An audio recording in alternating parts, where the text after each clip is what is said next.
Fat Bintou Gueye la descente aux enfers ginnaaw biñ ko tuddee ci mbirum réer goo xamante ne nii tuddoon nañ ko ci en 2020 tey nag en 2026 ñu koy tudd ci mbirum Sinébar ak lépp lu jëm ci loo xam ni jëf la joo xam ni nitewul Fat Bintou Gueye libération dikk ci Fat Bintou Gueye nag lu tax cas bi am benn dayo gi wala boog mu nekk un sujet un dossier qui intéresse les Sénégalais parce que ki ñu ciy tudd doom la ci Mame Matar Gueye bu ONG Jamra ñu koy toppee mbiru association de malfaiteurs mbootaay def ko te ñaawteef détention et l'usage de cocaïne maanaam yor waaye itam di jëfandikoo li nga xamante ni mooy benn ci Sinébar gi ñuy woowee cocaïne mais aussi trafic international présumé de cocaïne ñoo xamante ni dañuy yëngu ci wàllum jënd ak njaay ci lépp lu jëm ci wàllum cocaïne di benn ci xeetu drogue yi waaye tamit acte contre nature jëf joo xamante ni xëy na nitewul moo xam mbirum ngóor jigéen wala mbiru jigéen gayen mbir ma nag na mu tàmbalee historique bi lépp mi ngi dooree ci benn renseignement ab xibaar goo xamante ni nii waa gendarmerie yenn ci seen élément dañ ko jot jugee ci ki nga xam ne mooy Fat Bintou Gueye juddu le 26 décembre ci atum 2001 moom nag ci information yi ñu jot dañ ne ab consommatrice la maanaam dafay jëfandikoo li nga xamante ni mooy xeet benn ci xeetu drogue bi ñuy woy cocaïne waaye tamit ci information yi ñu jot renseignement yi dafa lëkkaloog ñenn ci ay doomi aadama yi nga xamante ni nii ci mbir moomu la ñuy yëngu muy wàllum njaayum Sinébar lañ def nag ba jàpp ko dafa am une première opération muy une opération d'infiltration maanaam jéem a utiliser nit jaar ci moom ngir mën a xam est-ce que renseignement bi ñu jot dëgg la jëmee ci soxna si di Fat Bintou Gueye dañu collaborer nañu def ba teg ko loxo mooy dañu lëkkaloog kenn ku jigéen koo xamante ni nii ñoom waa gendarmerie koo xam ni jege na Fat Bintou Gueye na mu def nag mooy moom ku jigéen ki dafa commandé maanaam sàkku ci ku jigéen ki mu demandé Fat Bintou Gueye ndax mën na ko livrer li nga xamante ni mooy Sinébar muy wàllum drogue waaye ci commande boobu noonu waa gendarmerie ñi ngi topp mbir ya maanaam ñoom ñoo ngi lëkkaloog ndaw si nga xam ni moo war a commander drogue bi ngir ñu xam effectivement est-ce que renseignement bi ñu jox ci Fat Bintou bi ñu jot ci Fat Bintou Gueye dëgg la ndaw si commandé li nga xamante ne nii mooy drogue ci ki nga xam ne mooy Fat Bintou Gueye Fat Bintou Gueye livré ko li nga xamante ni mooy benn gramme ci li nga xamante ne nii mooy wàllum Sinébar donc loolu moo nekk premier élément bi nga xamante ni dëggal na ni renseignement bi nga xamante ni jot nañ ko par rapport ak ku jigéen ki dëgg la mais doyul woon il fallait que ñu xam maanaam topp li nga xamante ni mooy circuit bi maanaam drogue bi nga xam ni moom ku jigéen ki mi ngi koy livré fan la ko jëlee donc il fallait pas ñu arrêter ko rapidement mais nañu mënewaat beneen opération muy topp ngir xam drogue bi fan la jugee ci noonu la ñu jotaat beneen information ci topp gi ñu koy topp moom Fat Bintou Gueye organisé woon ak groupe bi nga xamante nii ñoom ñi ngi ànd benn rencontre bu ñu waroon am ci benn ngoon ci benn appartement meublé bis ba ma nga yemook mardi 14 juillet 2026 la ñu waroon daje ci benn appartement meublé ci soirée boobu noonu nag l'activité bi ñu waroon def mooy consommer li nga xamante ni mooy mbirum Sinébar buñ ca noppee continuer li nga xamante ni mooy seen mbir ci benn soirée wala boog ci benn barab boo xamante ni daanaka mbirum fecc la ak mbirum yëngu-yëngu loolu moo waroon nekk la suite de l'événement bi loolu amee nag infiltré bi maanaam ki waa gendarmerie utiliser ngir mu infiltrer li nga xamante ni mooy ce réseau là ci à l'occasion de cette rencontre là mu sàkku ci Fat Bintou Gueye laaj ko ndax xam nga benn consommateur de cocaïne koo xamante ni mën nañu livrer li nga xamante ni mooy Sinébar Fat Bintou Gueye ne ko waaw mën na nekk waaye faaw soxna si jox ko xaalis ngir mu mën a def li nga xamante ni mooy commande donc ci moment boobu noonu ci guddi googu yam ak fukki fan ak ñeent 14 juillet ci atum 2026 yam ak mardi bii passé automatiquement ci la gendarme yi ñëw teg ko loxo moom Fat Bintou Gueye bi ñu ko tegee loxo nag il fallait mener l'opération c'est-à-dire que fi muy commander drogue bi fan la mu ànd ak gendarme yi mu def la commande à travers un message écrit bind waa ji nga xamante ni moo koy livrer li nga xamante ni mooy drogue bi ne ko dama soxla li nga xamante ni mooy cocaïne ci noonu nag femme bi coopéré moom Fat Bintou Gueye coopéré ak ñi nga xamante ni ñooy la gendarmerie Gueye turam tàmbalee RS sant Guissé boog plutôt automatiquement daf ko répondre daanaka quelques simili lañ ci teg mu tontu ko ne ko dinaa la revenir rapidement jox ko rendez-vous benn quartier bu ñu naan jàmmalaay ngir livrer ko li nga xamante ni mooy Sinébar bi bi mu ñëwee moom waa ji turam tàmbale RS te mu sant Guissé ci la ko gendarme yi moom itam teg loxo biñ ko tegee loxo aussi yamuñ ci dañ ko yóbbu def une perquisition ci këram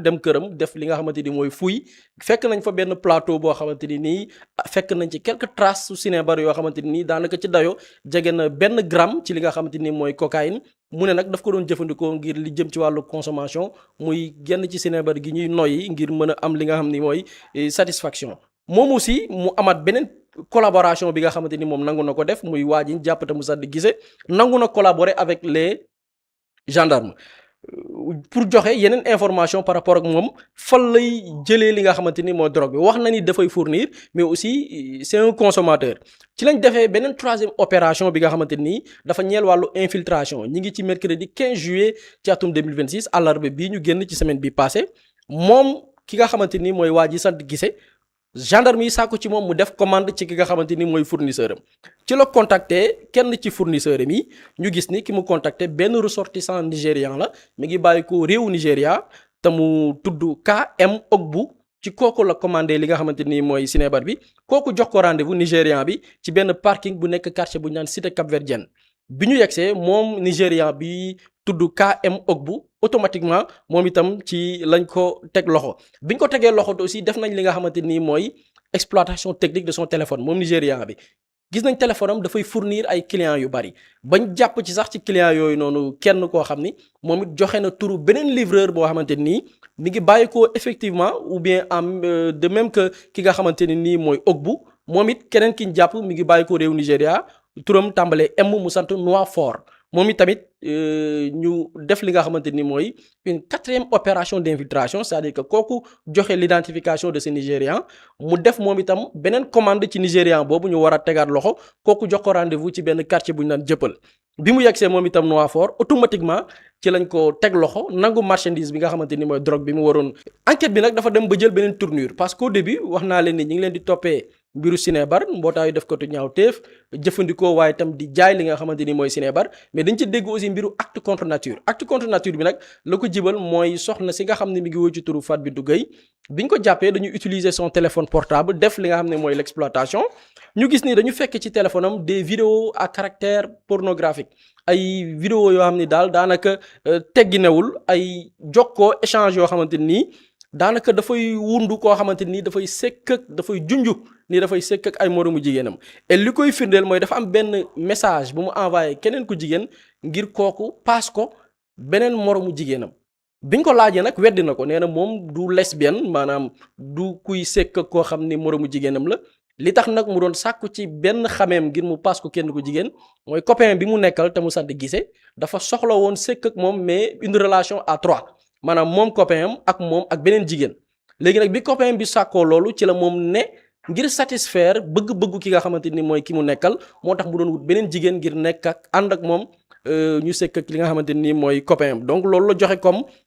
li nga xam ne mooy sa version. cocaïne bi ñu fekk ci moom aussi ak livraison bi def nee na mi ngi ko commencé utiliser depuis il y a 3 mois ñetti weer ci ginnaaw kese la ko tàmbalee jëfandikoo mais bu xoolee yeneen xeetu drogue yi nga xamante ne nii ràññeen nañ ko ci li nga xam ne mooy le marché du trafic de drogue am na ci yeneen xeet yu mu doon jëfandikoo te loolu depuis atum 2023 donc ñoom placé nañ leen li nga xamante nii mooy déféré nañ leen plutôt au parquet moom ki nga xam ne mooy Fatou Bintou Gueye copain bi nga xam ne turam mi ngi tàmbalee RS sant Gissé ak ñaari nigérians yi kenn ki di KM Ogbu keneen ki di M Noafor ñoom ñëpp ñu leen di toppee association de malfaiteurs mbootaayu def ko du ñaawteef détention et usage de cocaïne yor waaye itam jëfandikoo li nga xamante ni nii mooy xeetu drogue bii di cocaïne mais aussi trafic international présumé de cocaïne gis na ni ñoom kat dañu yëngu ci njaay ak njëndum li nga xam ne mooy drogue boobilee mais aussi acte contre nature après parquet mooy xool yan la ñuy viser même bu fekkee ni dina nécessiter également junj nañ ko ci dossier bi ñu ubbiwaat beneen l'enquête ngir xool chaîne bi naka lañ koy toppee donc loolu daal lañ mën a jàpp soxna Ramatoulaye ci li nga xam ne mooy une du jour ñu àndoon ceeg le quotidien Libération ci xalima wu Cheikh Mbacké Guissé. jërëjëf Boudy am na solo lecture bi en tout cas doy na waar Pape Samba bu ñu déggee drogue tout le temps te la plupart bu ñu xoolee seeni âge ay xale la ñuy doon waaye gis nañ ni drogue bi fu mu toll dañu ko répandre ci biir Sénégal. effectivement et je pense que pardon mbirum drogue bi ñu ngi ci doon wax depuis un bon moment. pour dire que drogue bi mu ngi circuler au Sénégal et loolu c'est-à-dire que c'est pas quelque chose de nouveau en fait sénégalais xam nañ ko et niñ ko xamee mooy quantité bi ñu ci doon jàpp depuis 2024 ñu ngi ciy jàpp quantité boo xamante ne quantité bu bëri la maintenant fii li ngay gis mooy cocaïne c'est-à-dire que c'est pas une drogue pour les pauvres quoi parce que lépp lu jëm ci ay cocaïne wala yenn xeetu drogue yi comme ay hashish ak yooyu mooy drogue yi nga xamante ne moom moo gën a cher et je crois que nag par rapport à ce cas xëy na liy gën a interpellé mooy la personne en cause par rapport ak cas bi ni muy doomu Mame Mactar Gueye Jamra parce que li tax muy gën a interpellé mooy effectivement doyen Mame Mactar Gueye Jamra moom mu ngi ci xeex bokk au niveau de Jamra lépp li nga xamante ni day jëm ci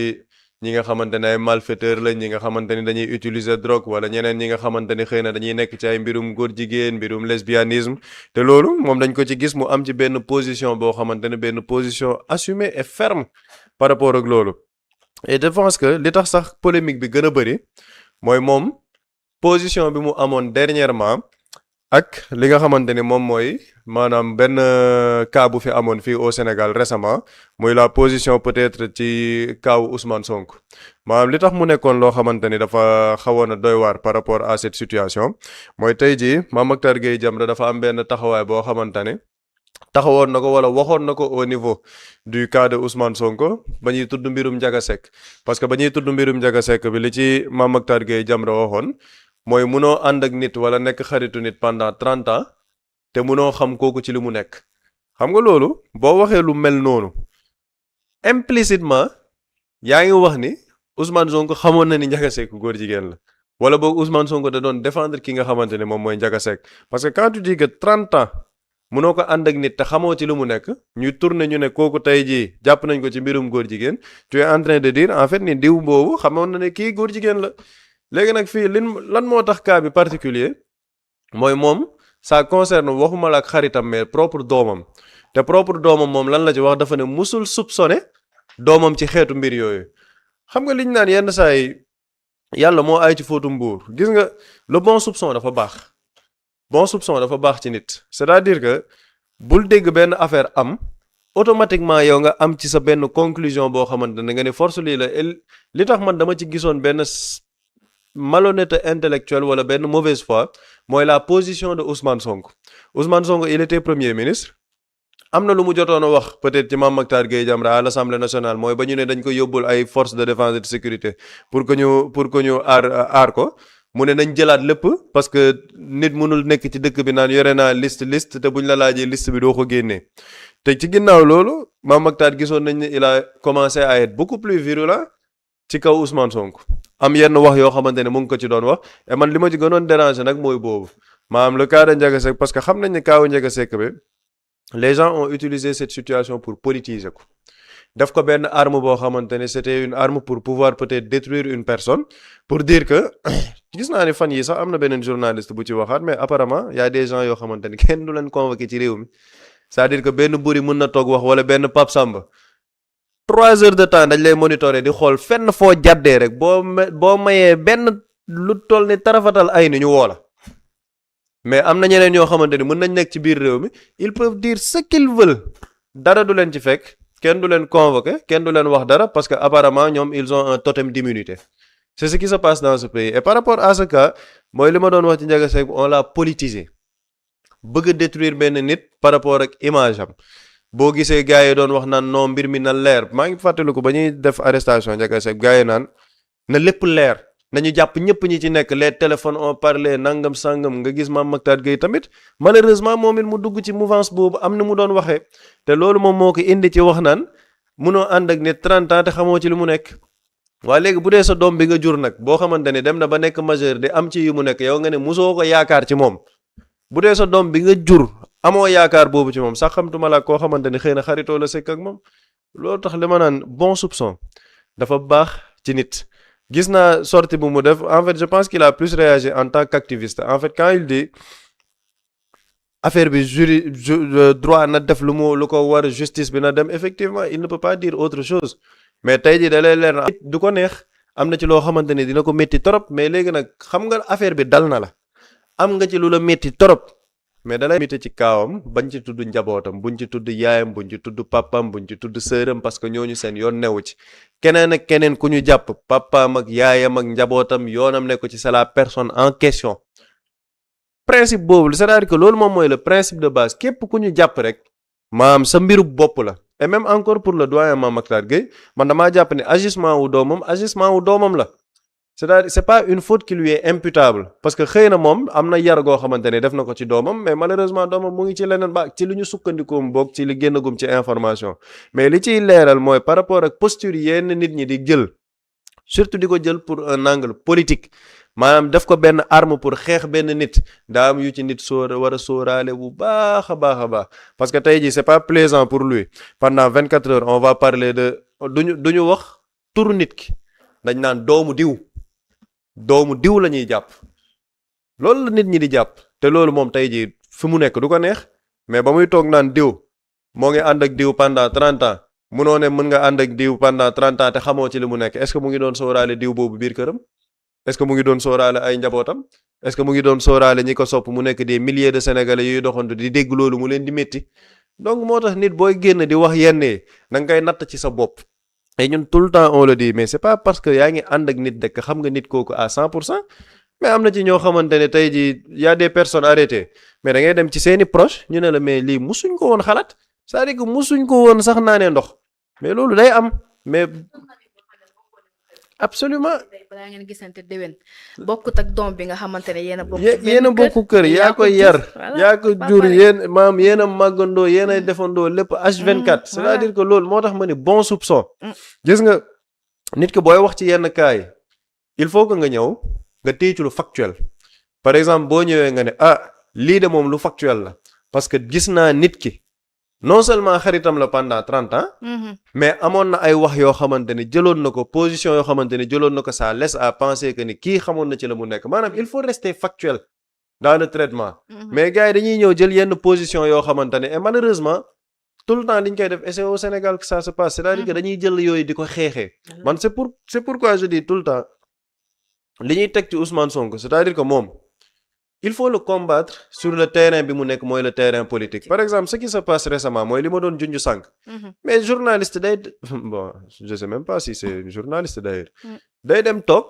wax lu ko neex ci kaw Ndiaga Seck wax lu ko neex ci koo xamante ni c'est une institution c'est la deuxième institution malheureusement dara du ko ci fekk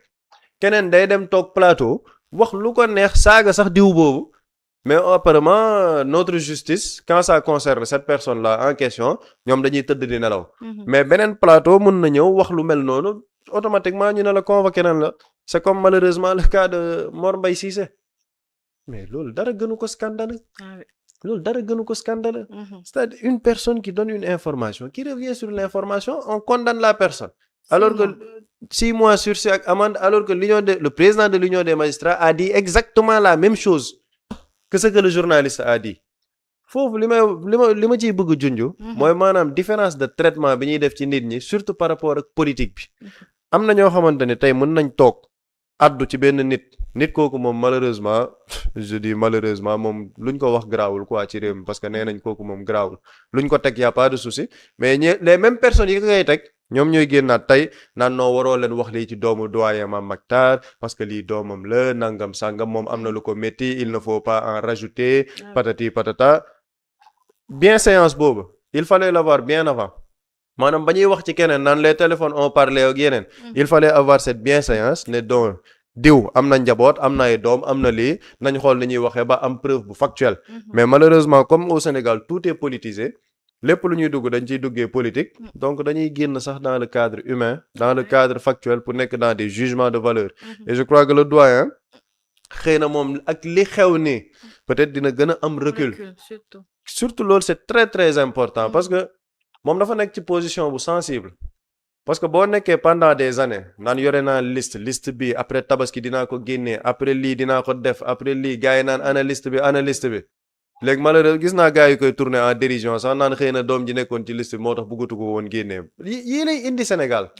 il faut avoir beaucoup de recul dans certaines positions parce que doo xam lan moo la ci mën a dal après. Pape Samba dogguma la mais concernant cette liste bi nga xamante ne ñun presque ba ñu juddoo ba léegi ñu ngi koy dégg mais mosuñu see teg bët wala mosuñoo dégg ne joxe na ko wala lii est-ce que ce serait pas bon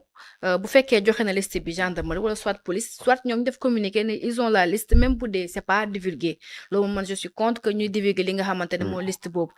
gendarmerie moo war def liggéey mais est-ce que tamit c'est pas bon mu pour une bonne fois pour toutes liste boobu ñu xam ne autorité teg nañ seen loxo soit de faire communiqué pour montrer que de bonne foi Mame Mactar Gueye joxe na li nga xamante ni moo liste bi la. c'est que man liste boobu bu ma ci waxee dëgg man li ma gëm.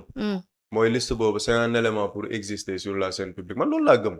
c'est-à-dire que société civile. maanaam société civile il faut qu'on repense notre forme de société civile au Sénégal parce que mënuñ nekk société civile boo xamante ni buñ nee 10 ans qu'est-ce qu'on retient du doyen dañ naan la bon nee na yore na benn liste boo xam ne bu ko génnee dëkk bi toj pendant 10 ans liste bi génnul liste bi mënul fexe ba génn buñ la waxee lan la def ci leneen société civile doo am benn élément bu palpable et man ñooñu dañ ne société civile lañ bokk société civile war nañ leen dégg ci yu bëri. par exemple le doyen man jàpp naa ne ONG Jamra li nga xamante ne mu ngi koy défendre mais bu dee société civile la il peut parler d'autres choses il y a des choses intéressantes au Sénégal la question des ressources naturelles ce sont des questions intéressantes le respect de la démocratie c'est une question intéressante mais à chaque fois bu ñu la déggee nga wax lépp lu jëm ci liste bi la wala man yore naa ay information yooyu bu génnee mais à la fin sénégalais dañ koy def mbirum comédie c'est-à-dire que les sénégalais malheureusement bu ñuy jàpp ci liste boobu dañuy wax ni lii xëy na c'est de la comédie quoi et ci man ce n'est pas bien parce que honnêtement man le doyen Mame Makhtar j'éprouve du respect pour lui man j'ai énormément de respect pour lui quoi mais dafa am yenn yoo xamante ne sur l'espace public dafa am lu di sóoraale mënoo nekk pendant 10 ans ce seul fait d'arme c'est que j'ai une liste boo xamante ne bu ma ko génnee Sénégal toj te buñ la waxee liste boobu doo ko génnee te moom ne woon na je pense récemment ne woon na dina ko def sur clé yóbbu ko au niveau de la gendarmerie yooyu mais bu fekkee ni yóbbu nga ko bàyyil gendarmerie mu wëyal liggéeyam après jàll ci leneen mais à chaque fois daal liste bi lii liste bi à la fin les sénégalais dañuy xaw a sonn sax ci liste boobu parce que c'est pour tenir les gens en haleine à chaque fois day mel ne benn genre suspense buy am ci liste boobu gars yi naan ndax dina am lu génn ndax du am lu dul génn s'il y a quelque chose de probant de factuel il faut le donner aux autorités compétentes après nag maandu ci parce que justice day doxal yoonam et puis les gens passent à autre chose et c'est ce qui est dommage dans ce pays maanaam ce qui est dommage dans ce pays on ne parle pas de choses intéressantes par exemple le doyen dañuy toog dëkk boo xamante ne pendant des mois lañ la lay wax liste bi nee na dina ko génnee tel liste bi dina ko génnee kañ pendant ce temps les gens sont en train de faire un énorme travail pour endiguer affaire homosexualité bi mais du feeñ lan moo tax du feeñ parce que benn waay moo génne ne man yore naa benn liste boo xamante ni y a plus de 200 personnalités mais loolu à un moment il faut qu'on dépasse certaines choses man jàpp naa ne le doyen Mame Makhtar Gueye am na benn période boo xamante ni dafa am lu mu war a dépasser mooy coowal liste beeg yii nii xëy na c'est pas ce qui intéresse les Sénégalais nit ñi xaw nañu sonn torop ci liste boobu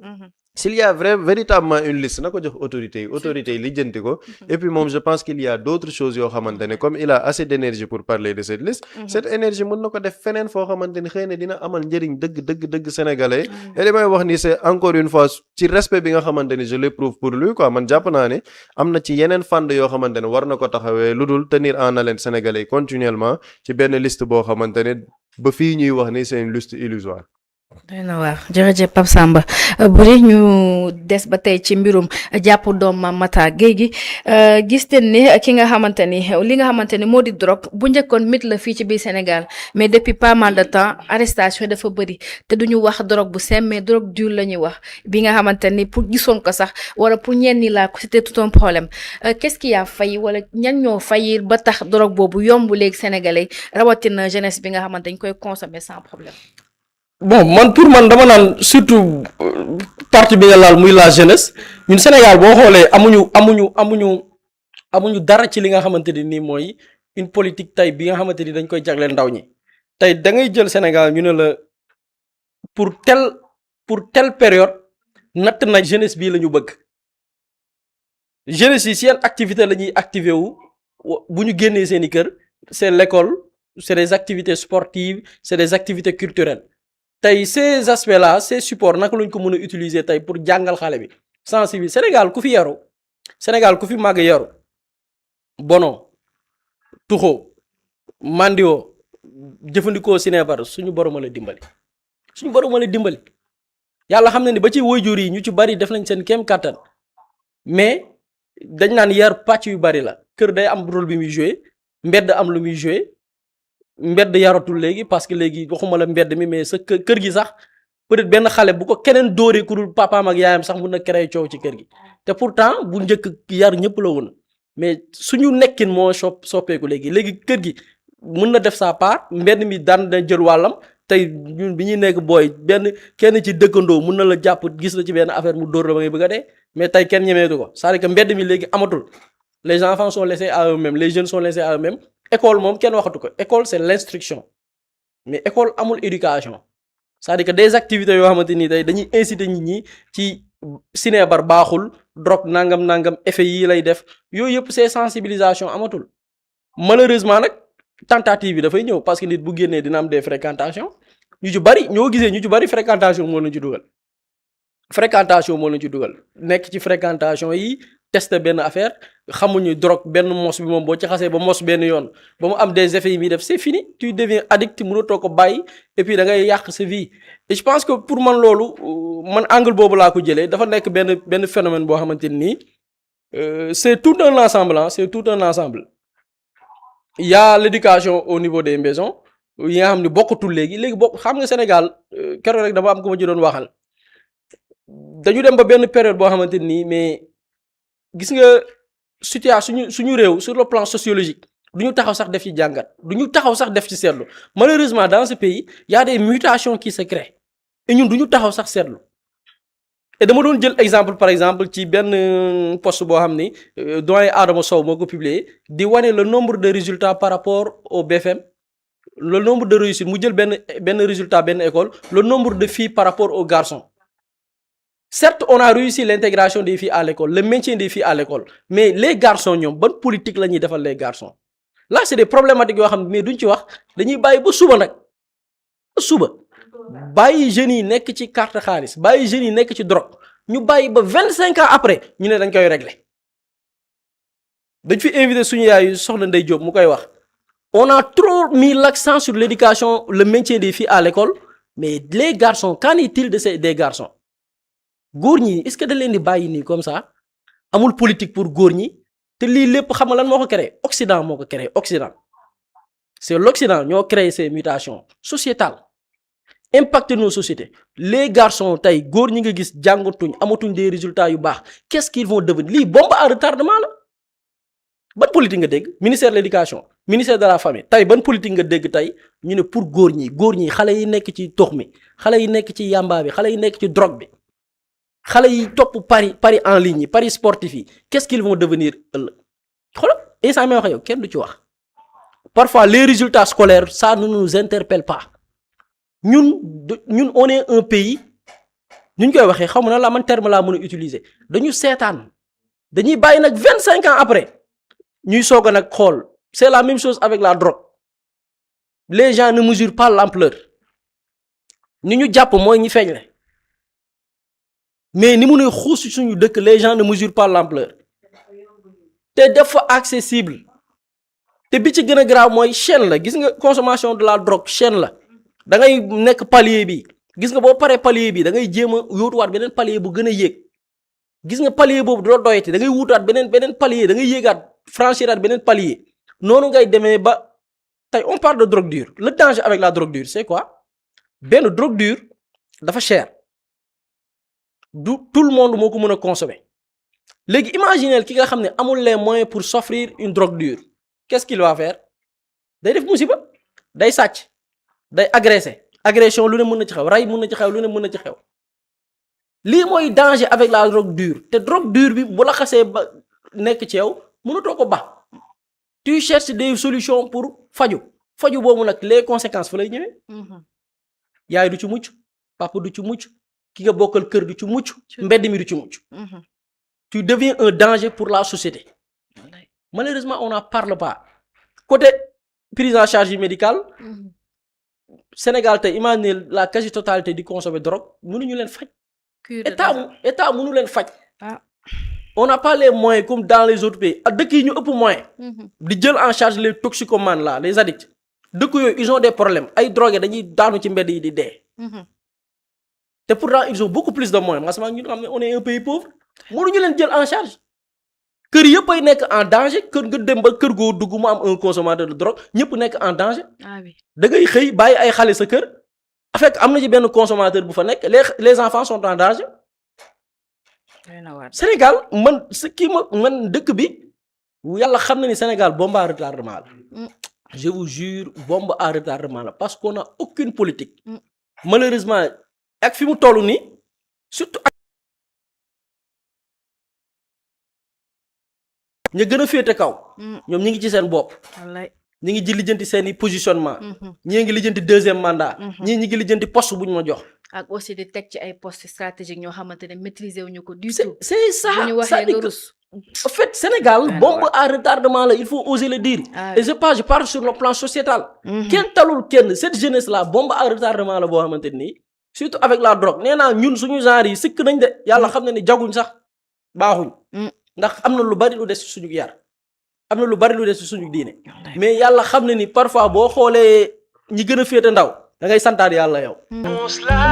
Muslay Immo Sénégal moo ñëw taxawu leen indi ay saafara ci jafe-jafe yi ngeen di dund ci wàllum immobilier yow mi bëgg a jënd terrain yow mi bëgg a jënd kër wala tabax jokkool ak Muslay Immo da nga am sa kër bëgg ku la ko terrasseel wala nga am sa tool bëgg ku la ko lotiseel defal la ko ay terrain Muslay Immo daf leen koy jàppandil gunge leen ci anam gu mucc ayib ku am sa kër itam te nekkoo ci biir réew mi bëgg ku la ko toppatool gérer la ko Muslay Immo moo ci gën a gaaw gën ci wóor yow mi bëgg a defaraat sa kër wala nga bëgg a toxu te bëgg ku la ko nettoyer ba sax nga bëgg a defar plan architecte plan béton armé wala nga soxla ay conseil ci wàllum immobilier contactel Muslay Immo Sénégal ci 77 887 25 13 77 887 25 13 man ngeen itam abonné ci seen YouTube bi di Muslay Immo Sénégal ngir yeneen i xibaar ak Muslay Immo Sénégal jaaxle jeex na ci wàllum dëkkuwaay.